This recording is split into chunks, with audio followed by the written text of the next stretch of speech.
you guys? It's Joelle and welcome back to another video. I'm here in my little sister's room since the lighting was good here, so ignore all that stuff. But it's February. It's close to Valentine's Day. Love or something is in the air, and I feel like relationships have been on the brain recently. And with that in mind, I'm sure we can all relate to the tale as old as time, seeing girls that are 11s out of 10 get their hearts broken by two men, or should I say boys. And personally, I am sick and tired of seeing my friends treated like trash by these men's or boys that are way inferior in terms of intelligence, physical appearance, and just overall character. So it is 2020. We are here for the higher standards. And with that, I want to share some of the top qualities that I personally look for in a man or significant other. I feel like a lot of these, even though of course they're personal to me, could be universal. I know some of you guys might be like, this hoe already got a boyfriend, what she gotta talk about? And to that I say, you are correct. I am in a relationship. So no, I'm not actually looking for any more men in my life, but I would say that my standards worked. So if anything, the fact that I have a boyfriend is evidence of that. And thinking back, actually, after having written my standards down, I would say my boyfriend does meet all my standards. So good for you, Sean. And of course, when looking for a significant other of any type, there are always going to be your negotiable and non-negotiable standards. Today I'll be going through most of my non-negotiable standards, things that are just like a hard no. If they don't meet that, I'm just like, run the other way. But with all that, I hope you guys enjoy hearing what some of my top priorities are and looking for someone to share my life with. Just kidding, not really. And on the topic of hookup culture, I know that not everyone is always looking for a man or woman's that they are trying to spend a lot of time with. However, I feel like there are still some really fundamental qualities that people deserve to have with someone that they're sharing an intimate moment with. To me, standards are everything, so that's just that on that. But yes, number one, respect. This is such a convenient catch-all for basically being a decent human being. I need my significant other to respect me as a woman and feminist ideals of equality between genders, my religion, very important to me, my family, my career, which is very alternative, and the fact that I may not make that much money for a long time.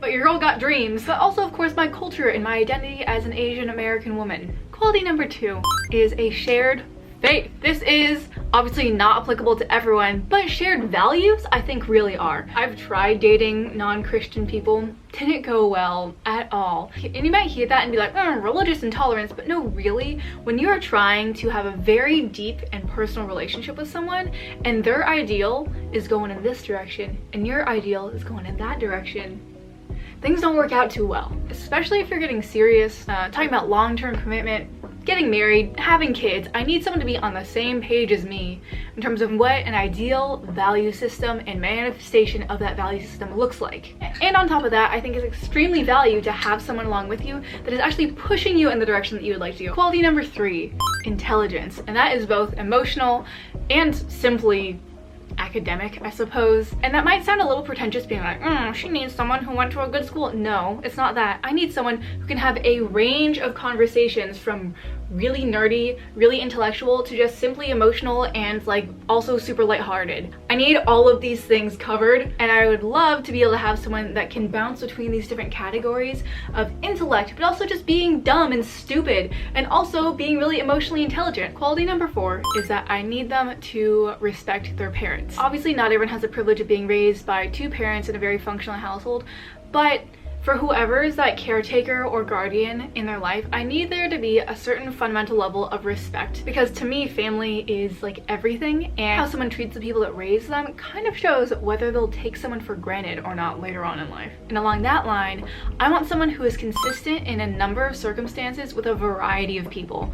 One of my biggest pet peeves is seeing someone who is an absolute jerk to someone, probably a person of color, probably a woman, and then seeing them in a completely different context, perhaps with a fraternity brother or something like that, and they're just the biggest gentleman, and I'm just like, I am going to machete your balls off. I think it's really important to see that someone has consistency of character and a general fundamental respect for all humans, even if they disagree with them on an ideological level, even if they come from very different backgrounds and can't relate.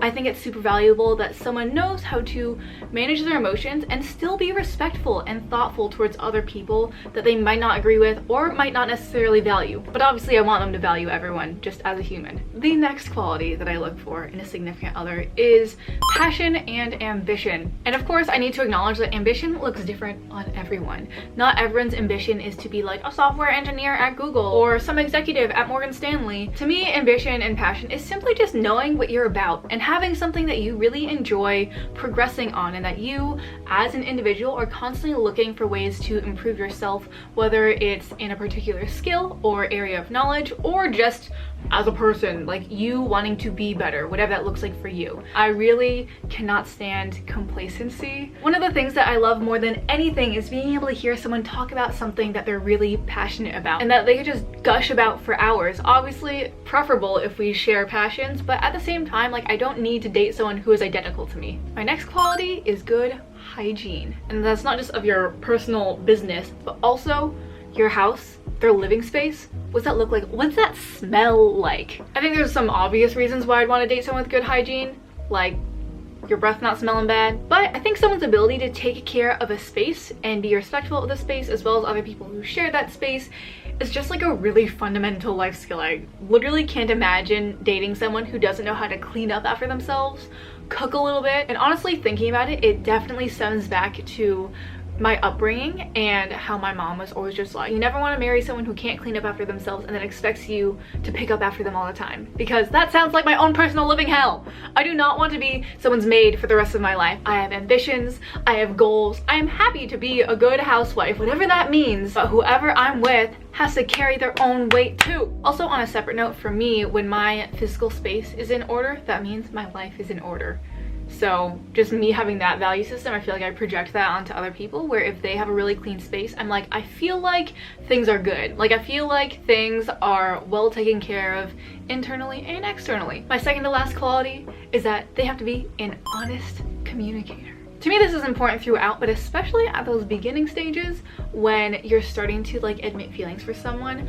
I can't stand when men can't acknowledge feelings and they're like, I don't know what you're talking about. It makes me feel emasculated to talk about my emotions. I'm just like, no! Obviously, this is something that is a work in progress for all of us, and I think that always improves throughout relationships, understanding people's communication styles. But still, there's like a fundamental level of just honesty and someone's ability to be honest and communicative that is super important, especially if you're someone like me who's been in a long distance relationship for forever. Communication is so key, and knowing how to communicate with your significant other is, I mean, if you don't got that, it don't work at all.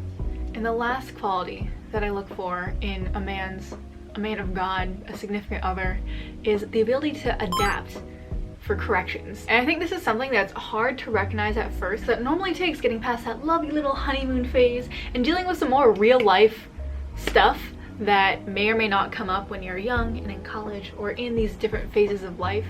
But yeah, if I say something to someone, not in a mean way, just in like, hey, I would really appreciate if you did this maybe instead of this, or I really didn't like when you did this. I need them to hear that, not get personally offended, but just acknowledge it as a change that would be beneficial for both of us and be able to implement that. I know that change takes time, and I definitely don't require my significant other to be perfect, but for things that are really important to me, if I bring them up once or twice, I do not want to have to bring it up again. And I don't want someone getting mad at me for asking them to do something that isn't like a fundamental change in themselves. Obviously, it's bad. You don't want to date someone who is constantly asking you to change yourself, who's constantly making you just question who you are as an individual or your fundamental value systems. But for things that are really malleable and that do change from relationship to relationship, and that you have to adapt for with different people that you're spending more time with, and as you're changing in terms of your life stages, man, I need someone who's adaptable. And I know this is a really hard thing to navigate, because this is where toxic relationships get really tricky, because someone can ask you to change something and they're just like, don't you love me? Don't you want to do it to save our relationship? And that's on us as individuals to check ourselves and know whether they're asking us to change a behavior or asking us to change something fundamental about ourselves. So I know it's very nuanced, but I will say that someone's ability to recognize something that hurts you or that would be beneficial for your relationship and being able to implement that means the world to me. And I know by the end of this video, y'all probably sitting here like, wow, this girl is so needy. You are absolutely correct. I'd rather be needy and very selective and just have that one who makes it through my many sieves and filters so that I can have a really healthy relationship with them rather than having a lot of prospects, which I don't at all, obviously. And I think that for a lot of girls, especially like my girlfriends, it's easy to get pretty pessimistic about life because you meet so many trash men out there and it's so hard to find people that will actually meet your standards. But I will say that I remain an optimist, and I think that the fact that me with all of my ridiculous standards have been able to find a human that I am happy with and have been happy with for the past 3 years is a testament to high standards and how valuable they are and how you need them for something sustainable. In the meantime, the best thing we can do is probably just work on ourselves, am I right? I really do believe that positive, healthy people attract other positive, healthy people. So when we can work on our own internal, mental, physical, spiritual health, I think that we will bring the right people into our lives. We can only hope. My camera's gonna die. I hope you guys enjoyed this little video. Let me know what your non-negotiables or your negotiable things are that you look for in a significant other. I'd be super curious to know. And if you haven't subscribed already, I do a ton of vlog/random life advice content. Check it out, or don't, you know. And please be sure to give this video a thumbs up if you liked it. Love you guys so much. Jesus loves you. Thanks for watching, and I'll see you in the next one. Peace.